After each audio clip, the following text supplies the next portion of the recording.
नमस्कार, मैं हूं डॉक्टर प्रसून। एक बड़े खुलासे के साथ आपके सामने हाजिर हूं। लाइन ऑफ एक्चुअल कंट्रोल पर चीन के साथ चल रहा सीमा विवाद अब खात्मे की ओर है, लेकिन इसके लिए चीन कैसे तैयार हुआ, इसका बड़ा खुलासा आज हम अपनी रिपोर्ट में करेंगे। इस बात के अलावा आपको बता दें कि ईस्टर्न लद्दाख में एलएसी पर भारत और चीन के बीच गतिरोध भले ही खात्मे की ओर हो, लेकिन जिन 2 पॉइंट्स दिप्सांग और डेमचौक पर डिसएंगेजमेंट होना, यानी दोनों देशों की सैनिकों का आमने सामने से हटना बाकी है, जहां इसकी प्रक्रिया अब चल रही है। कुछ ही दिनों में इन इलाकों में सेना की पहले की तरह गश्त भी शुरू हो जाएगी। लेकिन आपके लिए जानने वाली चीज यह है कि चीन आखिर सीमा से अपनी सेना हटाने को मजबूर क्यों हुआ। तो आपको बता दें कि अप्रैल 2020 में ईस्टर्न लद्दाख में जब गतिरोध शुरू हुआ तो चीनी सैनिक पेंगोंग एरिया के उत्तर में फिंगर एरिया के काफी आगे तक आ गए थे। चीनी सैनिकों ने वहां कई टेम्परेरी स्ट्रक्चर भी बना लिए। उसी साल अगस्त 2020 में चीन ने पेंगोंग एरिया के दक्षिणी किनारे में जहां कैलाश रेंज है वहां भी नया मोर्चा खोलने की कोशिश की। वहां चीन के सैनिकों की मूवमेंट देखी गई। इस बीच उत्तरी किनारे में गतिरोध खत्म करने के लिए दोनों देशों के बीच बातचीत भी चल रही थी, लेकिन चीन का रुख कड़ा था। इसके बाद भारतीय सेना ने दक्षिणी किनारे में कैलाश रेंज की अहम चोटियों पर कब्जा कर लिया। यह आसान नहीं था, लेकिन भारतीय सेना ने वहां आनन फानन में टैंक तक पहुंचा दिया और अपनी पोजीशन मजबूत कर ली। इसके बाद चीन कहने लगा कि भारत ने एलएसी पार कर उसके इलाके में कब्जा किया है और उसे वापस जाना चाहिए। कैलाश रेंज की चोटियों पर भारतीय सेना की मजबूत हाल स्थिति ने ही चीन को बातचीत की टेबल पर नरम रुख अपनाने के लिए मजबूर किया। इसके बाद बातचीत के जरिए ही गलवान एरिया, पेंगोंग के उत्तरी किनारे में फिंगर एरिया और दक्षिणी किनारे में कैलाश रेंज और गोगरा हॉट स्प्रिंग एरिया में डिसएंगेजमेंट हुआ और वहां बफर जोन बनाए गए। यानी भारतीय सेना ने कैलाश रेंज की अहम चोटियों पर कब्जा कर चीन को अपनी ताकत दिखाई। तब बातचीत ने रफ्तार पकड़ी और चीन का रवैया बदला। प्रधानमंत्री नरेंद्र मोदी जिस दिन ब्रिक्स समिट के लिए रूस रवाना होने वाले थे, उसके ठीक एक दिन पहले भारत और चीन के बीच सहमति का ऐलान किया गया। हाल में ही बनी सहमति को लेकर भारत की तरफ से पहले डिप्लोमेटिक फिर पॉलिटिकल लेवल पर जितने भी बयान आए उसमें बातचीत और डिप्लोमेसी का जिक्र किया गया। हालांकि उन सारे बयानों में मिलिट्री ताकत और कैलाश रेंज की चोटियों पर भारतीय सेना ने जो किया उसकी अहमियत का जिक्र नहीं था। लेकिन शनिवार को विदेश मंत्री एस जयशंकर ने एक कार्यक्रम में एलएसी पर सहमति तक पहुंचने के लिए डिप्लोमेसी के साथ मिलिट्री की अहम भूमिका का भी जिक्र किया। यह बेहद जरूरी था। बेहद विषम स्थितियों में बॉर्डर पर डटे सैनिकों के मनोबल के साथ ही उनके परिवार वालों का मनोबल भी बढ़ाना देश की लीडरशिप की जिम्मेदारी है। हालांकि चीन की चालबाजी को भी आपको समझना पड़ेगा। चीन का कहना था कि डेपसांग और डेमचौक अतीत की समस्याएं हैं, इस पर अभी विवाद नहीं करना चाहिए। लेकिन भारत सरकार अपने स्टैंड पर अडिग रही और कहा कि आर्थिक और व्यापारिक रिश्ते सुधारने हैं तो डेपसांग और डेमचौक में भी अप्रैल 2020 के पहले की स्थिति को लागू करना होगा। डिसएंगेजमेंट समझौते के कार्यान्वयन हो जाने से भारत की सेनाएं डेपसांग में पेट्रोल पॉइंट 10, 11, 11A, 12A और पेट्रोल पॉइंट 13 तक जा सकेंगी। आपको बता दें कि डेपसांग में राकी नाला का इलाका, वाई जंक्शन का इलाका, बॉटल नेक का इलाका ऐसे क्षेत्र थे जहां मई 2020 के बाद भारत की सेना अपने पेट्रोलिंग पॉइंट तक पहुंच जाती थी। लेकिन बाद में चीन की सेना आकर बैठ गई और भारत को पेट्रोलिंग नहीं करने देती। भारत ने भी ठीक ऐसा ही किया और चीनी सैनिकों को क्लेम लाइन तक नहीं पहुंचने दे रही थी। क्लेम लाइन वो एरिया है जिस सीमा तक दोनों देश अपनी सीमा होने का दावा करते हैं। इस तरह से दोनों सेनाएं एक दूसरे का रास्ता रोक रही थीं। अब यह निर्णय हुआ है कि दोनों सेनाएं एक दूसरे का मार्ग नहीं रोकेंगी और दोनों ही सेनाएं अपने पेट्रोल पॉइंट और क्लेम लाइन तक जाएंगी।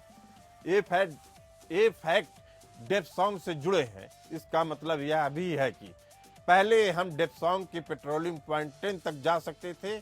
अब समझौता लागू होने के बाद उम्मीद है कि हम पीपी 13 तक पेट्रोलिंग तक जा पाएंगे। अगर डेमचोक की बात करें तो यहाँ भी पूर्वी लद्दाख के दक्षिणी शोर में दोनों सेनाएं अपने पेट्रोलिंग पॉइंट तक जा सकेंगी। विदेश मंत्री एस जयशंकर ने सोमवार को यही बात कही।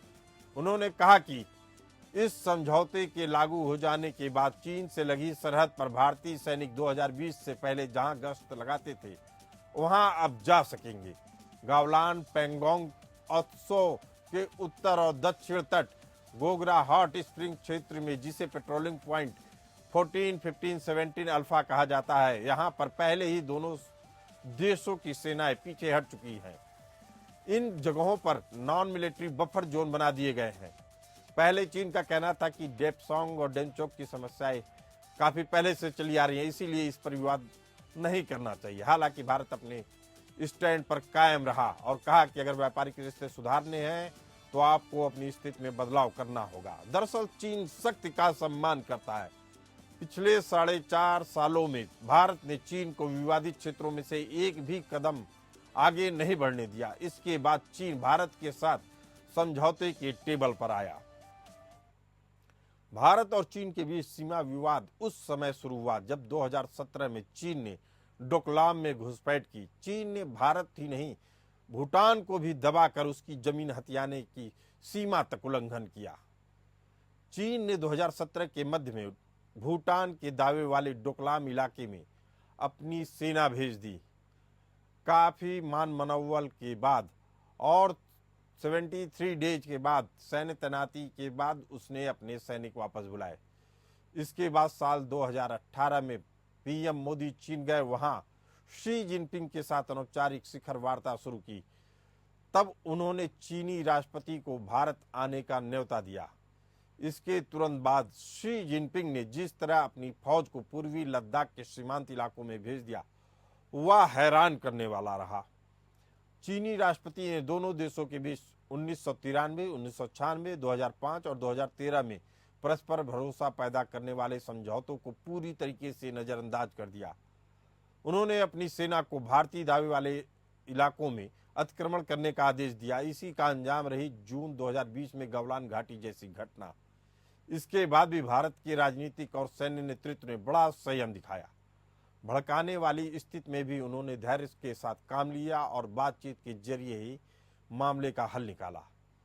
पिछले 4.5 वर्षों में चीनी सेना ने बेहद दुर्गम पर्वतीय इलाकों में पक्के निर्माण किए। आशंका है कि चीन अपने इन सैन्य ढांचागत निर्माण को ध्वस्त कर इलाका पूरी तरह छोड़ देने के लिए तैयार नहीं होगा। ऐसी स्थिति में पूर्वी लद्दाख के सीमांत इलाकों में सैन्य तनाव और परस्पर अविश्वास की स्थिति बनी रहेगी। इस आशंका की वाजिब वजह भी हैं। अप्रैल 2020 के बाद चीनी घुसपैठ वाले इलाकों गौलान, पेंगोंग, गोगरा हॉट स्प्रिंग से डिसएंगेजमेंट के लिए जो सहमति पहले तय की गई थी, उसके तहत एक अस्थायी बफर जोन बनाया गया है। यह जोन भारत के इलाके में ही बना था। इसके इलाके में सैन्य गश्ती की ताजा सहमति हुई है और इसमें साफ नहीं कहा गया है कि बफर जोन क्या होगा। चीन की ओर से सहमति का ऐलान नहीं किया गया, बल्कि पुष्टि के तौर पर ही कहा गया है कि दोनों देशों के बीच सीमा मसले का हल खोजा गया है। चीन के जवाबी बयान में सैन्य डिसएंगेजमेंट का भी जिक्र नहीं होने से भारतीय सामरिक पर्यवेक्षकों के बीच चीन को इरादे को लेकर शक बना रहेगा, क्योंकि हमारी इस पड़ोसी का भरोसा तोड़ने का पुराना इतिहास रहा है। इसी मुद्दे पर चर्चा करने के लिए हमारे साथ मौजूद है करोड़ी सिंह, विदेशी मामलों के जानकार, और संजीव श्रीवास्तव, सामरिक मामलों के जानकार। आप दोनों मेहमानों का बहुत बहुत स्वागत है। करोड़ी सिंह जी, चाइना अभी भी खुलकर सहमत की बात नहीं बता रहा है।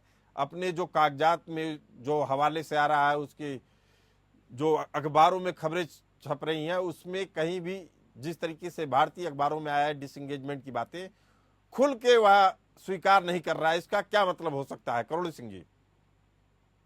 देखिए, प्रसून जी, दोनों ही देशों के बीच जिस एग्रीमेंट की हम बात कर रहे हैं उसका कोई ऑफिशियली दोनों नेताओं के द्वारा साइन डॉक्यूमेंट पब्लिक डोमेन में तो नहीं आया है, लेकिन एग्रीमेंट को प्रेस रिलीज के द्वारा दोनों ही देशों ने एक्नॉलेज किया है।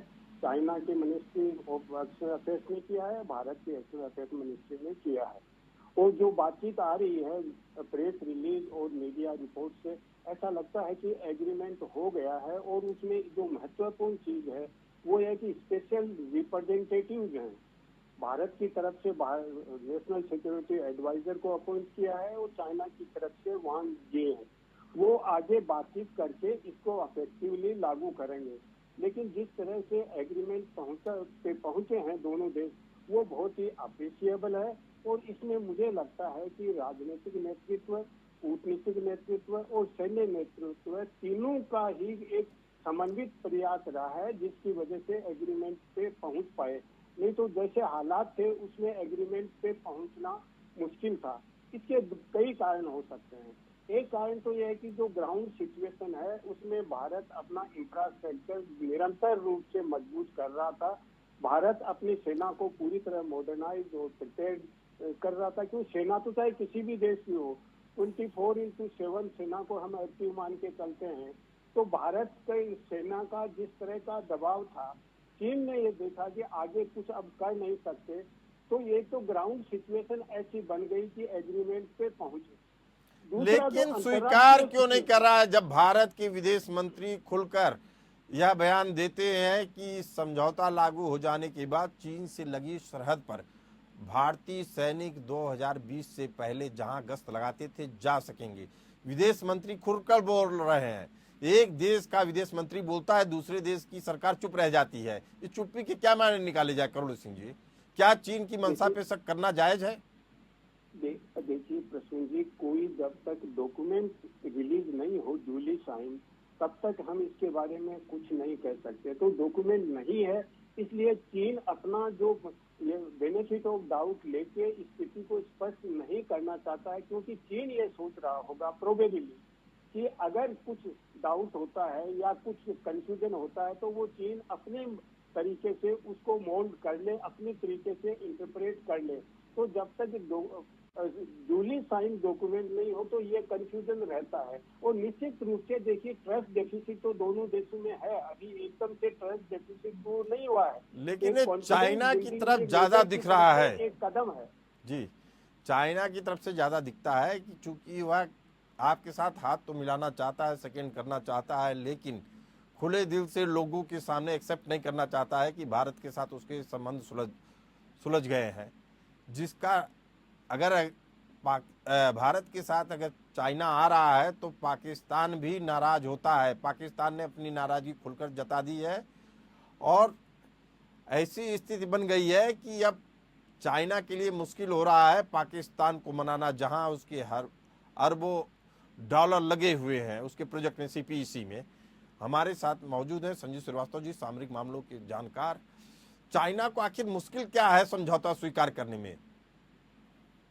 नहीं, चाइना को देखिए प्रसून जी, चाइना का हम व्यवहार जानते हैं कि वो बहुत ही ज्यादा पब्लिक डोमेन में अपनी नीतियों को स्पष्ट नहीं करता है। और ये जो नया भारत है प्राइम मिनिस्टर श्री नरेंद्र मोदी के नेतृत्व का, वो इस चाइना के व्यवहार को और इस चरित्र से भली भांति परिचित है। और इसी वजह से हमने ये कहा है और भारत ऐसा करेगा भी कि चाइना जो अपनी कही गई बातों पर अमल जब तक करके वो नहीं दिखाता, और जो जैसा वो concrete steps on the ground जिसे कि हम कहते हैं, जब तक वो जैसा वो स्टेप लेंगे और उसी के अनुसार भारत भी अपने स्टेप लेगा। और जहां अभी तक जो रिपोर्ट आ रही हैं कि ये जो डिसएंगेजमेंट की जो प्रक्रिया है वो चल रही है, और वहां पर जो टेम्पोररी स्ट्रक्चर्स थे वो हटाए गए हैं, टेंट्स इत्यादि हटाए गए हैं। और कुछ ही दिनों में जो दोनों देशों की जो सेनाएं उसी तरीके की पेट्रोलिंग उस क्षेत्र में डेप्सांग और डेमचौक में कर पाएंगी, जैसा कि वो प्री अप्रैल 2020 के स्थिति में करती थी। और ये जो दोनों देशों के संजीव जी, आपसे समझना चाहूंगा कि आखिर डेप्सांग और डेमचौक में ऐसा क्या है कि वह चाइना के मन में बैठा हुआ है, डिसएंगेजमेंट की बात हो रही है लेकिन स्वीकार करने के लिए नहीं तैयार है। इन दोनों का महत्व क्या है, सामरिक महत्व क्या है? नहीं, देखिए, मैं ये नहीं कहूंगा कि चाइना स्वीकार करने के लिए तैयार नहीं है। चाइना ने इसके बारे में भले से ज्यादा कुछ न कहा हो, लेकिन जिसमें कोई दो राय नहीं होना चाहिए कि दोनों देशों के बीच में डिसएंगेजमेंट की प्रक्रिया को लेकर के भी सहमति बनी है और अप्रैल 2020 का जो स्टेटस को है उसको बहाल करने के लिए सहमति बनी है। इसमें कोई शक नहीं होना चाहिए और ये भारत की तरफ से भी हमारे विदेश मंत्री श्री अजय शंकर ने इसको जाहिर है कि बताया कि इतनी बड़ी जो कूटनीतिक हमें सफलता मिली है वो क्यों मिली है और इसके पीछे हमारा जो सैनिक नेतृत्व, हमारा कूटनीतिक नेतृत्व और सबसे बड़ा जो हमारा राजनीतिक नेतृत्व है वो बिल्कुल इसके लिए जिम्मेदार है कि हमने अपनी 1 इंच की जमीन के साथ कभी भी कोई समझौता न करने का जो संकल्प है उसके साथ काम किया। सेनाओं ने अपना पूरा दमखम दिखाया। कठोर ठंड में 4 वर्षों तक पिछले 4 वर्षों से वहां वो थे और 4 वर्ष क्या, अगर 14 वर्ष भी लग जाते तो भारत की सेनाएं वहां रहती। लेकिन जाहिर है कि भारत ने अपनी 1 इंच की जमीन के साथ समझौता न करने का जो संकल्प था और ये संजय जी, जो स्थितियां बन रही हैं, 2020 का स्टेटस को बहाल नहीं करेंगे तब तक आपसे कोई बातचीत नहीं हो सकती। संजय जी, ऐसा तो नहीं डिसएंगेजमेंट की इस कोशिश में भारत से कैलाश रेंज की चोटियों पे जहां उसका कब्जा है उसको खाली करवाने की चीन की मंशा है। एक बार अगर उन चोटियों से हट गया तो दोबारा कब्जा बनाना बड़ा मुश्किल होगा। इसका भी हाल वैसे ही होगा जैसे सियाचिन में एक बार आपने बढ़त खो दी तो फिर हमेशा के लिए आपकी बढ़त खत्म हो जाती है। कुछ ऐसा ही हाल कैलाश रेंज का है और कहीं चीन की मंशा पे इसीलिए सवाल उठ रहा है क्योंकि कई बार धोखा दे चुका है भारत को। देखिए प्रसून जी, मैं ये कहूंगा कैलाश रेंज की जहां तक आपने बात पूछी है कैलाश हाइट्स की, तो वहां पर सदर्न पैगोंग त्सो में हमने जो हाइट्स कैप्चर की थी वो जब पैगोंग त्सो का डिसएंगेजमेंट हो रहा था तो दोनों ही पक्ष की सेनाएं उस पूरे क्षेत्र से हट गई है और जो पैगोंग त्सो, गलवान वैली, गोगरा और हॉट स्प्रिंग इन 4 क्षेत्रों में डिसएंगेजमेंट का प्रोसेस पहले ही हो चुका है और अब केवल 1-2 इश्यूज बच रहे थे, वो एक डेप्सांग का और डेमचौक का, और जिसको कि भारत ने कहा कि जब तक इन दोनों इश्यूज पे भी आप अप्रैल 2020 जैसा स्टेटस को बहाल नहीं करेंगे तब तक कोई बातचीत शीर्ष स्तर पर संभव नहीं है। और चाइना जाहिर है कि अपने अनेक आंतरिक अंतर विरोधों से वो जूझ रहा है। आर्थिक विकास की दर कमजोर पड़ती जा रही है, पूरी दुनिया में उसके विस्तारवादी मंसूबों की वजह से आलोचना होती है। ऐसे में उसने भारत जैसे एक बड़े पड़ोसी राष्ट्र और एक बहुत बड़े बाजार के साथ अपने जो संबंधों को सामान्य करने में भलाई समझी है और मेरा ऐसा मानना है कि अब सारे क्षेत्रों में मैं फिर से रिपीट करना चाहूंगा कि Galwan valley, Pangong Tso, Gogra, hot spring, Depsang और डेमचौक, इन सारे 6 क्षेत्रों में जहां पर चाइना ने अप्रैल 2020 में स्टेटस को बिगाड़ दिया था, अब वो स्टेटस को रिस्टोर हो गया है। इतना कहने के बाद प्रसून जी, मैं ये अवश्य वर्ड ऑफ कॉशन देना चाहूंगा कि आज का ये जो नया भारत है वो चाइना के फेस वैल्यू पे भरोसा नहीं करता है।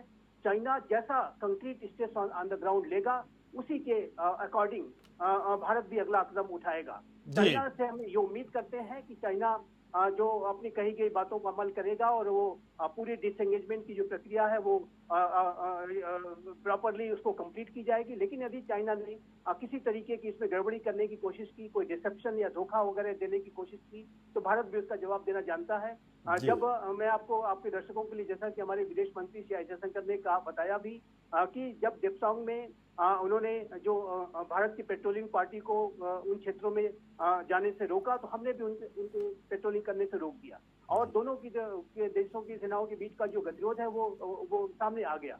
तो अब ये गतिरोध समाप्त हुआ है और उम्मीद की जानी चाहिए कि ये जो विजडम प्रिवेल हुआ है उसके अनुसार China concrete steps on the ground लेकर के दिखाएगा, अपनी कही गई बातों पर अमल करके दिखाएगा। लेकिन संजीव जी, बड़ा सवाल यही है, जो दोनों देशों के बीच भरोसा होना चाहिए था वह नहीं दिख रहा है। करोड़ी सिंह जी, आपने संजीव श्रीवास्तव जी की बात सुनी, जो वास्तव में इस फैसले के बाद, इस समझौते के बाद जो भरोसा आना चाहिए था दोनों देशों के बीच, वह नहीं आ रहा है। इसका मतलब है कि दोनों देश हाथ तो मिला लिए, दिल नहीं मिलाए हैं। मामला अटक कहाँ रहा है? केवल भरोसा ही है कि कुछ और भी कूटनीतिक कारण है? करोड़ी सिंह जी। देखिए प्रसून जी, दोनों ही देशों में कूटनीतिक लेवल पे और नीचे के स्तर पे नेतृत्व के लेवल पे काफी होमवर्क हुआ है और तभी शीर्ष राजनीतिक नेतृत्व ने एक सहमति बनी है और उस सहमति को इम्प्लीमेंट करने के लिए डिटेल निटिग्रिटी हैं वो दोनों तरफ से बातचीत से वर्कआउट करेंगे। अगर मान लीजिए कोई देश उस सहमति से हटने की कोशिश करता है तो दूसरा देश भी उसके लिए सतर्क है, भारत उसके लिए सतर्क है। अगर चाइना उस सहमति से जो दो अपने शीर्ष नेतृत्व में बनी है उससे उसको अगर चाइना मानने के लिए तैयार नहीं होगा तो भारत कैसे तैयार होगा?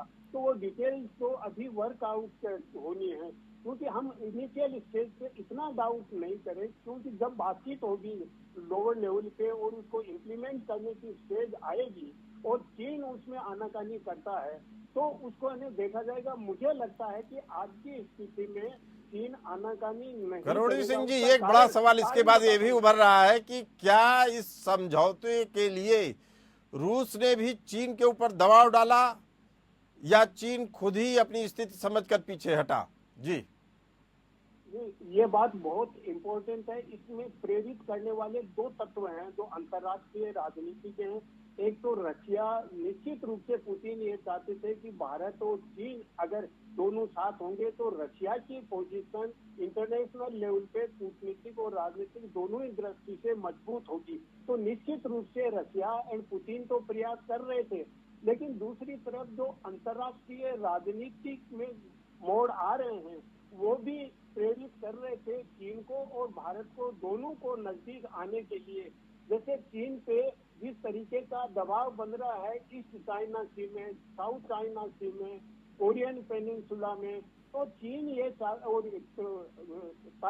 ताइवान को लेकर तो चीन ये चाहता था कि हर मोर्चे पे चारों तरफ अगर कॉन्फ्लिक्ट है तो चीन के लिए बड़ा मुश्किल हो जाएगा। इसलिए चीन प्रेरित हुआ कि भारत के नजदीक जाएं।